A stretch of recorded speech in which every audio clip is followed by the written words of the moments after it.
Bună, dragilor, și bine ați venit la o nouă citire. Dacă titlul te-a atras, înseamnă că ai aici cu siguranță un mesaj pentru sufletul tău. Îți mulțumesc pentru că mă urmărești, îți mulțumesc pentru că mi-ești alături. Dacă vrei și tu astfel de citire, găsești oricând cu drag doar pe aplicația de tarot și astrologie Cristina Zurba, disponibilă atât pe iPhone cât și pe Android. Să vedem așadar mesaje, ce trebuie să știi.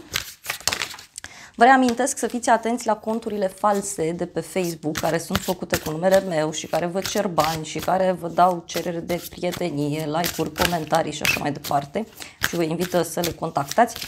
Singurele mele conturi oficiale de Facebook și respectiv Instagram sunt cele care au în dreptul numelui acea steluță albastră. Restul sunt conturi false.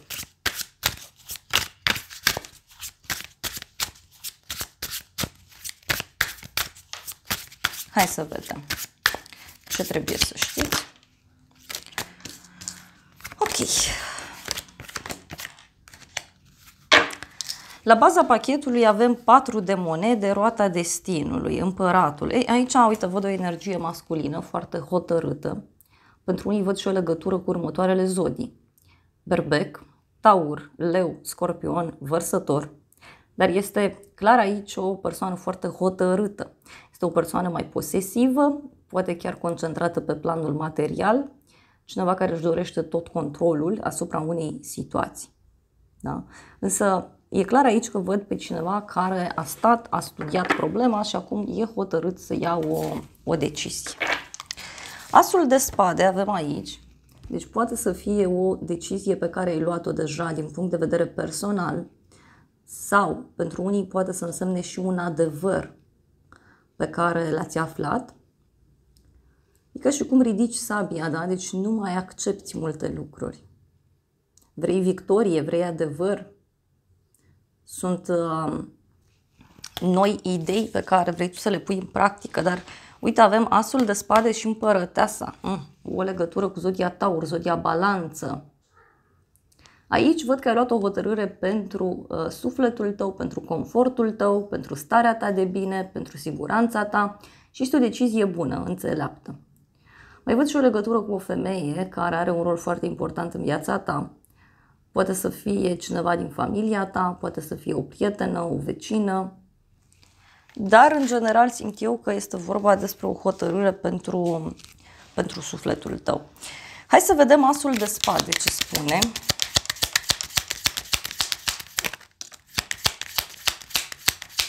Cinci de spade. Ei, e ca și cum aici ai ridicat sabia și ai zis până aici cu nedreptatea, până aici cu acest compromis.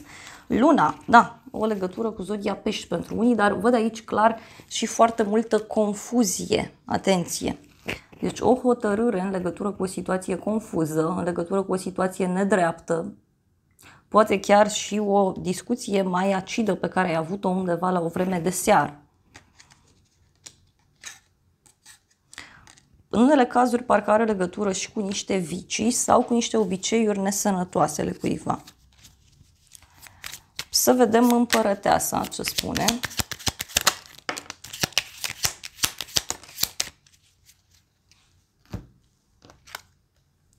Opt de monede, 7 de monede.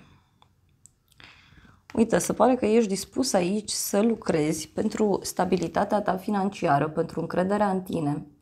Pentru alții este despre a lucra cu voi, despre a vă uita puțin spre trecut, să vedeți ce ați greșit sau să vă dați seama ce anume nu a funcționat. Dar pentru alții e ca și cum ați luat o hotărâre să nu mai așteptați ceva anume, ci și să începeți să acționați. Fie să lucrați cu voi, fie are legătură cu a acționa la modul general din punct de vedere personal. Da?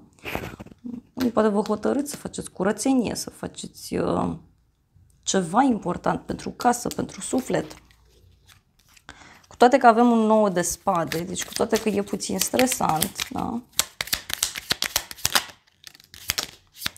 Pajul de monede, atenție,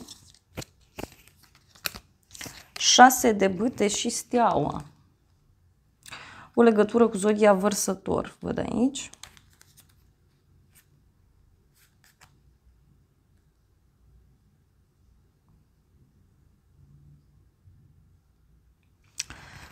Poate să însemne un adevăr pe care urmează să-l afli, dar pentru alții mai văd și un succes, da, pe care urmează să-l aveți. Soarele, da? Marea preoteasă, roata destinului, deci e ca un declic, da? Sau poate să însemne chiar și foarte mult ajutor pe care l-ai de la persoana asta. În continuare, avem luna, din punct de vedere personal, profesional. Uite, pentru unii parcă viața personală vă influențează partea financiară sau chiar vă influențează la muncă. Deci este o perioadă aici de confuzie. Este o perioadă în care ai de ales ceva. E nevoie să mergi într-o anumită direcție. Parcă lucrurile sunt puțin întunecate. Apoi avem 5 de monede, da? Unii poate aveți o legătură cu zona medicală, dar pentru alții poate să însemne și o veste aici care apare și care ține de un abandon, da? Cineva care abandonează ceva, cineva care lasă ceva în urmă.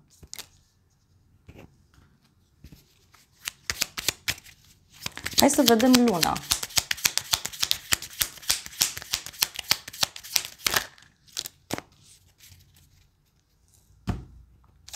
Și avem asul de monede, regele de monede, o legătură cu o zodie de pământ, Taur, Fecioară, Capricorn, dar poate să însemne și o oarecare confuzie privind o afacere, privind o sumă de bani, privind o veste pe care o aștepți de la o instituție financiară.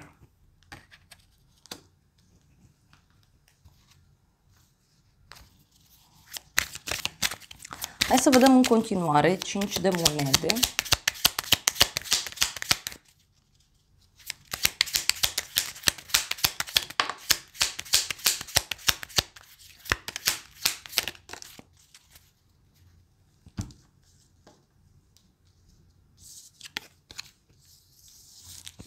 Nouă de spade, regele de bâte. Da? O legătură aici cu o zodie de foc, leu, berbec, săgetător.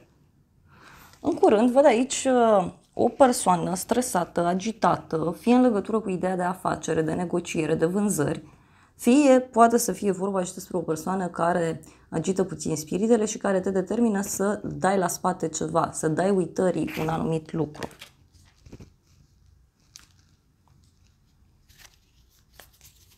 Mai vreau o carte.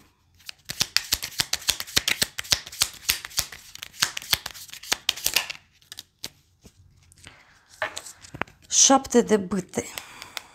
Da, deci parcă e un moment în care ți se cere să ai curaj să lupți cu ceva, cu cineva. Parcă ești într-o poziție de conducere sau ești într-un moment în care tu dai exemplu celorlalți, da?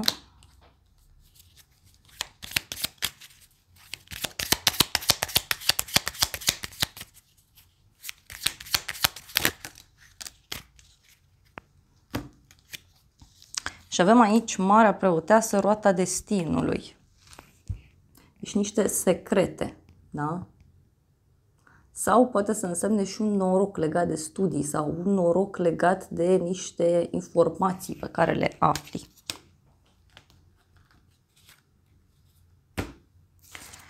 Hai să vedem surpriza. Surpriza vine de la regele de bâte.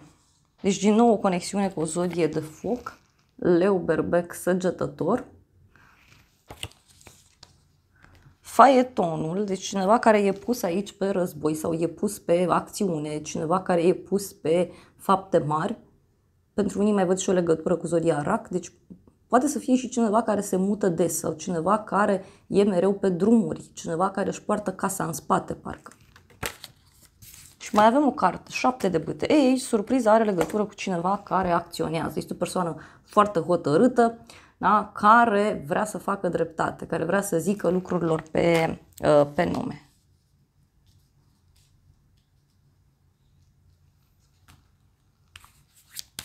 Hai să vedem regele de bâte, ce spune.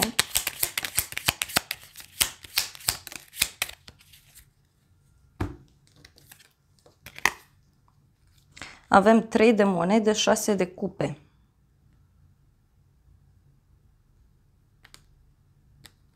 Poate să fie și o veste bună aici, fie legată de un suflet pereche, fie este o veste legată de o persoană mai tânără, Sau poate e cineva care, uite, îți dă niște vești bune, îți dă niște vești frumoase. Cineva care lasă tăcerea deoparte, lasă încăpățânarea deoparte. Să vedem faetonul. Mai simt aici că parcă e cineva care te invită undeva la un drum. Împăratul, uite, iar a ieșit energia asta masculină. O legătură cu zodia berbec pentru unii. Și cineva care e foarte hotărât să facă un drum, să aducă liniștea. Poate e cineva care îți dă o veste importantă, poate chiar legată de un succes, o victorie, pentru că văd pe cineva foarte hotărât aici să aibă parte de o victorie, de o bucurie. Cineva e pregătit să lupte. Uite, avem 7 de spade, 5 de bâte. Deci, poate e vorba de un împărat, da, care se simte mințit, trădat, înșelat, dar avem și 5 de bâte. Deci poate e vorba de o concurență. Fie mai apare cineva în viața ta, fie este vorba despre o concurență pe care o ai la muncă. Cineva care vrea aceeași poziție ca și tine. Și avem 7 de bâte. Hai să vedem ce e cu 7 de bâte acum.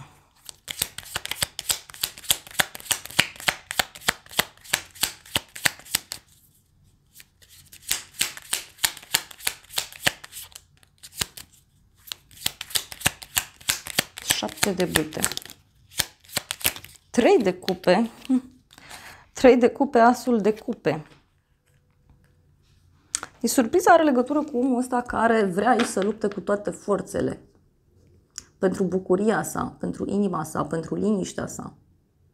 Dar eu cred că are legătură și cu o propunere foarte interesantă pe care o primești. 8 de bâte, 9 de cupe. Deci ei sunt niște mesaje pe care le primești, apeluri telefonice, vești care vin așa cu viteza luminii. Mai vreau o carte. 7 de cupe. Surpriza aici are legătură și cu cineva care are mai multe opțiuni sau cineva care vrea să-și clarifice o situație. Că 7 de cupe înseamnă și foarte multe iluzii. Da? Avem regele de spade, spânzuratul și cu turnul și cu justiția. Deci e cineva aici care cam explodează și vrea să-și facă dreptate. Interesant. Hai să vedem ce spune și tarotul meu în legătură cu situația aceasta.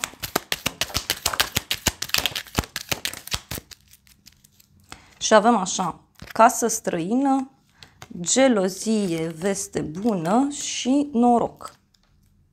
Deci, într-o casă străină, da? Sau într-un loc străin ție în care mergi.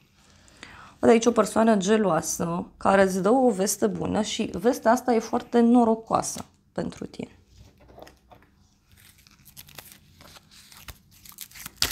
Mai vreau o carte.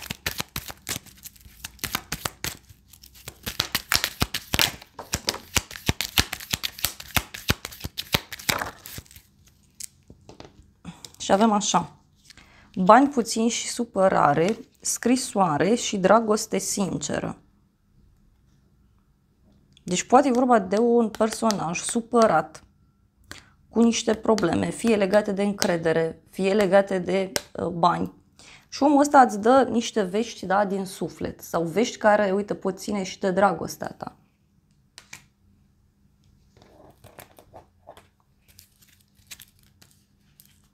Și avem bani mulți, cunoștințe noi și o veste despre un final. Da. Hai să vedem ce spune și acest oracol în legătură cu surpriza. Că e clar aici o energie masculină foarte hotărâtă.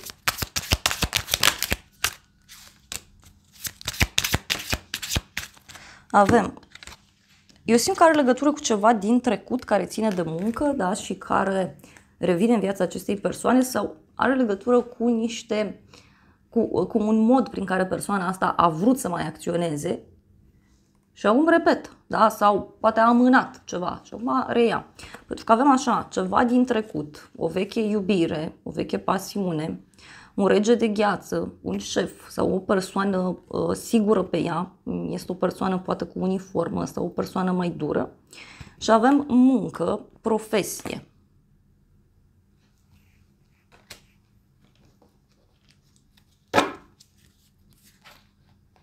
triunghi, relație încurcată și o nouă iubire. Da? Deci poate să apară cineva nou, uite, în viața ta și atunci, din acest motiv, împăratul ăsta reacționează atât de ciudat, că nu vrea să piardă, vrea să-și piardă locul. Și din nou avem o iubire sinceră, o iubire adevărată, triunghi, relație încurcată, alegere. Și surpriza are legătură cu o alegere importantă pe care o ai de făcut. Poate între dragoste și carieră, între suflet și minte.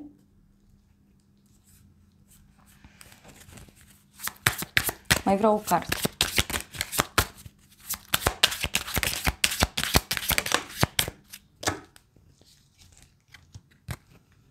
Cină romantică, întâlnire și o femeie brunetă sau o femeie cu părul închis la culoare.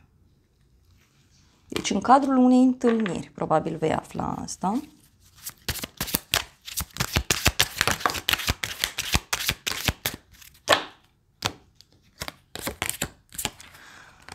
O persoană matură, o persoană asumată și avem comunicare, mesaje, apeluri telefonice.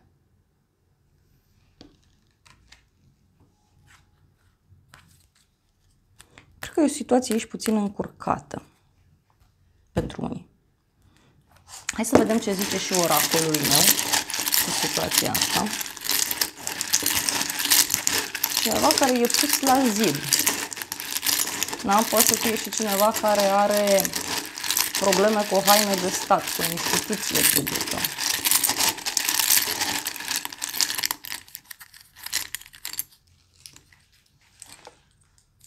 Maturitate, muncă, zodia Capricorn. Planeta Marte, zodia Perpec, zodia Scorpion, cu mesajul luptă, acțiune. Zodia Balanță, proces și judecată. Noapte, necunoscut. Avem prezent, trăire, tehnologie, autenticitate, zodia Vărsător. Deci e clar aici că ești într-un moment, da, în care vrei să lupți cu tot sufletul. Sau cineva care luptă cu tot sufletul în legătură cu o situație necunoscută sau în legătură cu o situație complicată. Hai să vedem.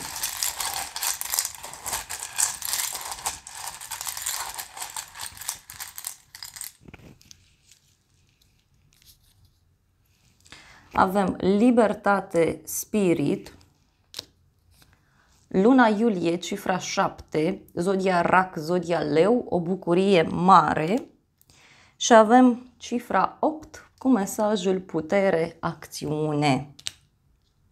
Da, eu cred aici că are legătură cu o eliberare dintr-o situație complicată, dintr-o situație ciudată. Dar simt eu că lucrurile aici sunt cumva închegate, deci au legătură și cu dragostea, au legătură și cu partea profesională.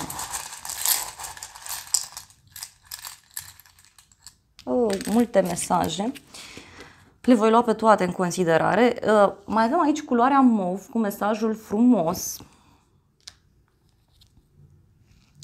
bani puțini și supărare. Un prieten sincer, cifra 4, și poate o persoană care, un prieten de-al tău care are niște probleme aici. Vis sensibil, zodia Pești. Elementul aer cu mesajul noutăți plăcute. Abundență, zodia Taur. Femeie, blândețe. Din nou avem ideea de întuneric, non-culoarea negru, iar apoi avem dualitate, inițiala W. Deci aici deci din nou se accentuează ideea de dualitate. Da? Poate sunt două propuneri necunoscute, două persoane necunoscute, două vești care apar, deci poate e ceva ce vine din două părți.